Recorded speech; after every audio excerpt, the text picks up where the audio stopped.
अस्सलामुअलैकुम जी, क्या हाल चाल है आप सबकी। उम्मीद करती हूँ कि अल्लाह के फ़ज़ल से सब ठीक होंगे। मैं भी अल्हम्दुलिल्लाह अल्लाह के फ़ज़ल से और आप लोगों की दुआओं से ठीक हूँ। अच्छा जी, मैंने लास्ट व्लॉग डाला था कि मुझे जर्मनी छोड़ना पड़ा, मुझे इटली आना पड़ा।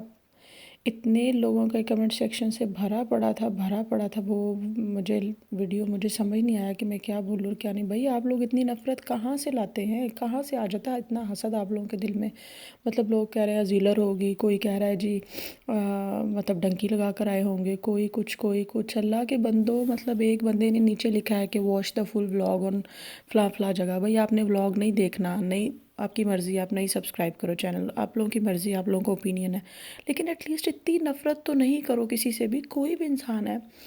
और स्पेशली पाकिस्तानियों को तो मेरा ख़ास तौर पे, मतलब आप लोग इतना टाइम कहाँ से होता है आप लोगों के पास इतनी नेगेटिविटी के लिए। कुछ तो पॉजिटिव रहने दो यार लाइफ में। खैर मैं कोई अजीलर नहीं हूँ, कोई मैं डंकी लगा कर नहीं आई और कोई मैं जर्मनी छोड़कर नहीं भाग रही थी। और ना ही ऐसा था कि जी मेरे हस्बैंड जो है वो इटली के डॉक्यूमेंट्स थे तो इसलिए हम जर्मनी में नहीं रह सकते थे, ब्ला ब्ला ब्ला। मेरे हस्बैंड के पास दोनों जगह के डॉक्यूमेंट्स हैं, जर्मनी के भी हैं और इटली के भी हैं। लेकिन मैं चूँकि इटली वीज़ा पे आई थी, मेरा जर्मनी वीज़ा अप्लाइड नहीं था, इटली वीज़ा था। वो इटली वीज़ा मेरा जो है वो येस हो गया, तो मैं इसलिए इटली वीज़ा पे आई थी। अगर जर्मनी वीज़ा येस होता तो ऑब्वियस मैं वहीं पे आती। लेकिन जर्मनी वीज़ा ना तो अप्लाई किया था, तो इसीलिए वो मैं उसके बारे में कुछ कह नहीं सकती। तो ऑब्वियस है, जब तक आप जिस भी कंट्री का वीज़ा आपके पास हो वो वैलिड हो, आप किसी भी कंट्री में जा सकते हैं। अनलेस अनटिल जब तक वो कंट्री आपको अपना जो है वो जो भी उसका प्रोसेस होता है वो कार्ड वगैरह ना दे दे। बहरहाल मेरा वीज़ा ख़त्म होने वाला था, इसलिए मैं इटली में आई। और इटली में मैं कहाँ आई, मैं इटली में मिलान से थोड़ा सा दूर, ऑलमोस्ट आधा घंटा भी नहीं कम है, एक खूबसूरत सा सिटी है पिचेंज़ा, में वहाँ आई। जो लोग इटली के रहने वाले हैं वो जानते होंगे। अच्छा जी, यहाँ पर आकर जी ये हो रही थी रमज़ान की तैयारी। सबसे पहले तो मैंने किया एक प्रेयर कॉर्नर सेट। ये रमज़ान में लाजमन होना चाहिए। आम दिनों में हम जो है वो नमाज़ जो है वो कहीं भी एक साफ़ सुथरी जगह पे पढ़ सकते हैं, लेकिन रमज़ान में इसलिए होना चाहिए कि बच्चों में जो है ना ये नॉलेज आता है अभी। मेरा ये मानना है कि जब हमारा बचपन था ना तो हमारे पेरेंट्स जो है ना हम पे सख्ती करते थे कि रोज़ा रखना है, छोड़ना नहीं है। और हम भी एक घर में ना एक इन्वायरमेंट देखते थे कि रोज़ा जो है वो रखना ही रखना है, चाहे कुछ भी हो जाए। मतलब ये ज़रूरी है ये चीज़ें। आजकल या तो हम दीन के मामले में लापरवाह हो गए हैं, या फिर मुझे ऐसा लगता है कि हम, क्या कह सकती हूँ मैं, मुझे नहीं लगता ऐसा। बल्कि मैं कह ही नहीं सकती कि हमारे पेरेंट्स हमसे प्यार नहीं करते थे, बल्कि हमारे पेरेंट्स हमसे कहीं ज़्यादा प्यार करते थे। मुझे लगता है हम जो न्यू है ना पेरेंट्स, ये हम दीन के मामले में लापरवाह हो गए हैं। वो वाला ये चीज़ रही नहीं है अब ना। पहले माँ बाप में होता था सादा सहर अफ्तार करना है, चले अगर किसी के घर में बहुत ज़्यादा भी है तो ज़्यादा ज़ोर जो है ना वो बच्चों पे ये होता था कि ज़िक्र अस्कार ये करना है। मुझे अपने घर की स्टोरी याद है कि मेरे घर में सख्ती होती थी। अगर न्यू न्यू भी कुरान पाक मुकम्मल किया ना तो ये ज़रूर होता था कि एक कुरान पाक आपने कैसे भी करके मुकम्मल करना, बेशक हम स्कूल जाते थे, एकेडमी जाते थे, या जो भी मसरूफियात थी। तो अब हम बच्चों के मामले में बहुत लापरवाह हो गए हैं। अब पेरेंट्स को शायद ये लगता है, कोई भी पेरेंट्स हो, मैं किसी को स्पेसिफिकली नहीं कह रही, अब जो है वो मैं कह रही हूँ ना कि लोग पता नहीं इतनी नफ़रत कहाँ से लाते हैं। दोबारा जब मैं ये वीडियो डालूँगी ना मेरा कमेंट सेक्शन फिर भरा होगा। किसी का भी दीन हो, चाहे वो हम मुस्लिम हो, चाहे क्रिश्चियन हो, कोई भी हो, मुझे लगता है कि सब लोग जो है ना अब अपने अपने रिलीजन को लेकर ना बड़े लापरवाह हो गए हैं। और हम लोग तो मुझे लगता है कुछ स्पेशल ही हो गए हैं, बाहर के माहौल में खो गए हैं। जो हमारा दीन हमें कहता है ना, हम उस चीज़ पे तो बिल्कुल अमल नहीं कर रहे, बहुत दूर है। बच्चों को जो है वो स्कूल का जो है हम लोग सख्ती करते हैं, जी आपकी पोजीशन आनी चाहिए, आपको ये पढ़ना चाहिए, प्रेशराइज़ करते हैं, आपने साइंस सब्जेक्ट्स लेने हैं, फ़लाने साइंस सब्जेक्ट लिए हैं तो तुम भी साइंस सब्जेक्ट लो। मुझे समझ नहीं आती हम लोग जा किस तरफ रहे हैं। या ये तो वही बात होगी, यहाँ तो हमारे पेरेंट्स हमसे प्यार नहीं करते थे, या फिर अब हम जो न्यू पेरेंट्स हैं हम कुछ ज़्यादा प्यार करते हैं अपनी औलाद से और दीन के मामले में लापरवाह हो गए हैं। लेकिन बात वही है कि हमारे पेरेंट्स भी हमसे प्यार करते थे, हम भी अपनी औलाद से प्यार करते थे, लेकिन जो हमारे पेरेंट्स का प्यार करने का अंदाज़ था ना वो बिल्कुल एग्जैक्ट ट्रू और सिंसियर था। क्योंकि सिंसियरिटी वहाँ पे आती है जहाँ आप अपने बच्चे की दुनिया और आखिरत दोनों संवार रहे हैं। कभी मैं कहती हूँ हम खुद को बैठ के एनालाइज करें ना तो मुझे लगता है कि हमारा प्यार जो है ना वो हमारे पेरेंट्स जो पहली जनरेशन थी ना वो कम है। हम देखते ही नहीं है कि हमारा बच्चा किस साइड पे जा रहा है। लाड लाड में, अच्छा बच्चे बच्चा ये भी कर लो, ये भी ले लो, ये भी कर लो। घर में सॉन्ग्स चल रहे हैं, मूवीज़ छोटे छोटे बच्चे साथ बैठ के टीवी पे लगी हुई हैं देख रहे हैं। पता नहीं, मुझे समझ नहीं आता कि हम क्या कर रहे हैं।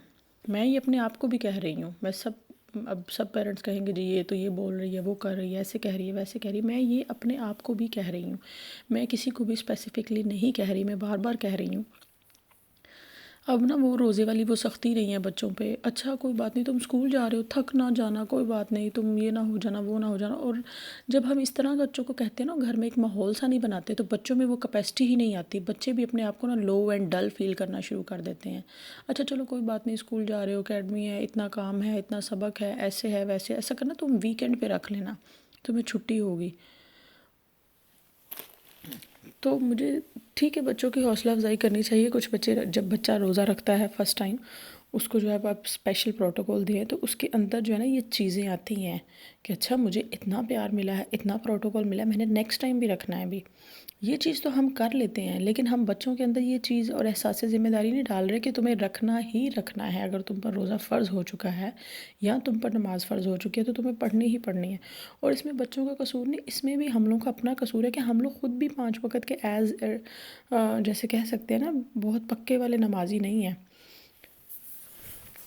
बहरहाल अल्लाह पाक सबको हिदायत दे।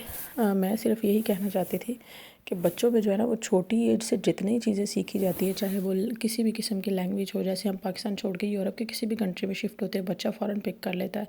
वो किंडरगार्टन में जाए, स्कूल में 1 आध साल लगाए, तो वो उसको लैंग्वेज आ जाती है बिल्कुल ठीक।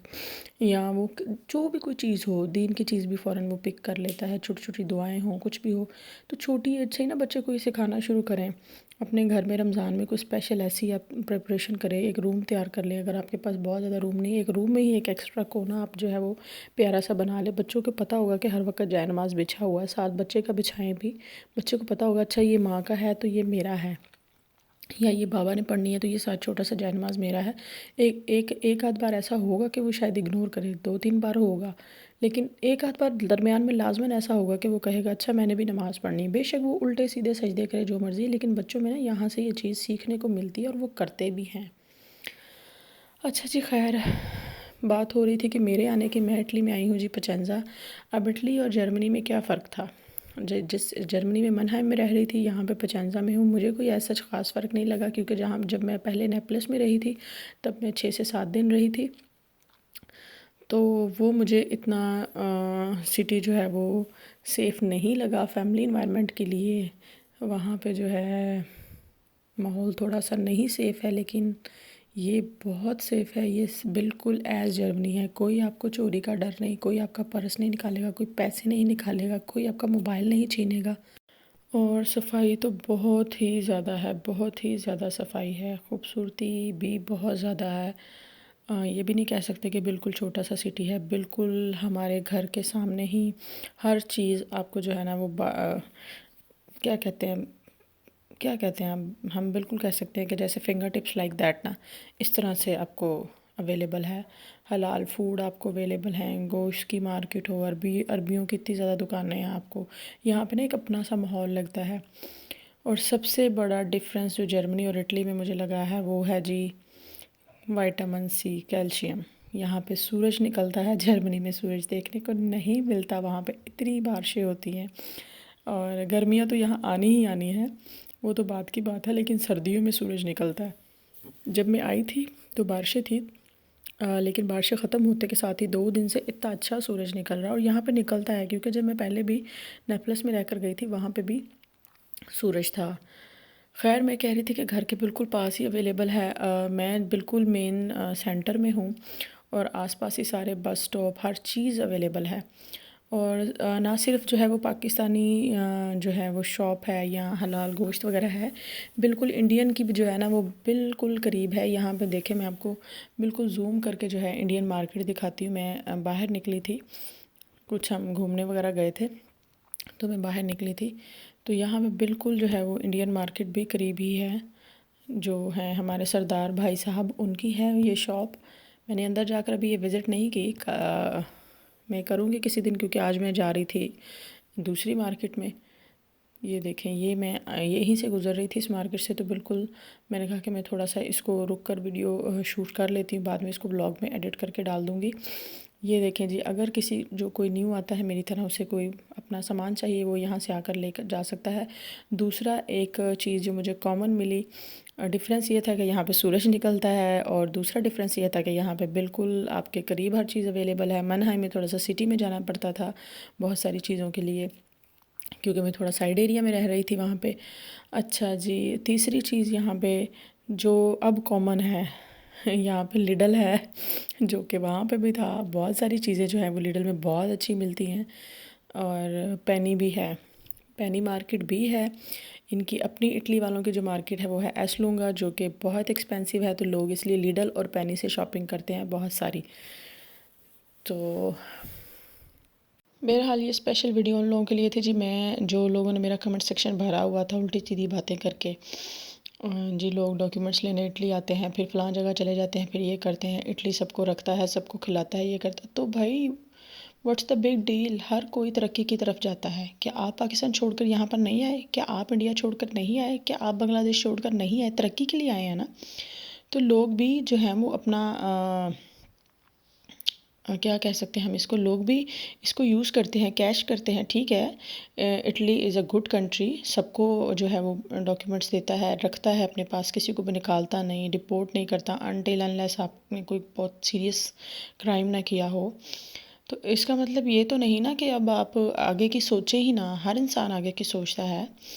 ठीक है, मेरा यहाँ का वीज़ा था, मुझे यहाँ का डॉक्यूमेंट्स चाहिए, फ़र्स्ट जो भी सजोर सिस्टम होता है इनका वो लेकर मुझे लेना ही था। ऑब्वियस है, यहाँ से लूँगी तो फिर मेरा किसी भी कंट्री में जाऊँ, चाहे वो जर्मनी हो, किसी भी कंट्री में, तभी वो चेंज होंगे। हर इंसान सोचता है। और मैं जर्मनी में कोई न्यू नहीं हूँ, ना ही मेरे हस्बैंड न्यू हैं, वो स्टार्ट से ही जर्मनी में रहे हैं 20-21 ईयर से। लेकिन जर्मनी जो है वो इमिग्रेशन ओपन नहीं करता और वो डॉक्यूमेंट्स नहीं देता, तो फिर इंसान यहाँ से लेता ही है। लेकिन अब काफ़ी ईयर्स हो गए मेरे हस्बैंड को, तो उनके पास अब जर्मनी के भी डॉक्यूमेंट्स हैं।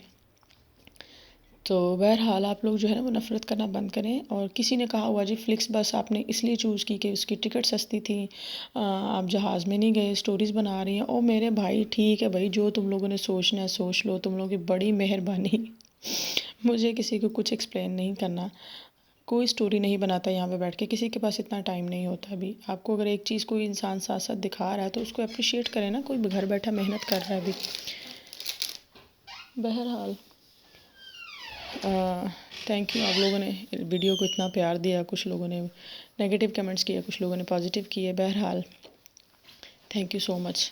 ज़िंदगी में अच्छा सोचिए, अच्छा कीजिए, खुश रहिए, और अल्लाह ताला सबके लिए अच्छा करे। मुझे दुआ में याद रखिएगा। अल्लाह हाफ़िज़।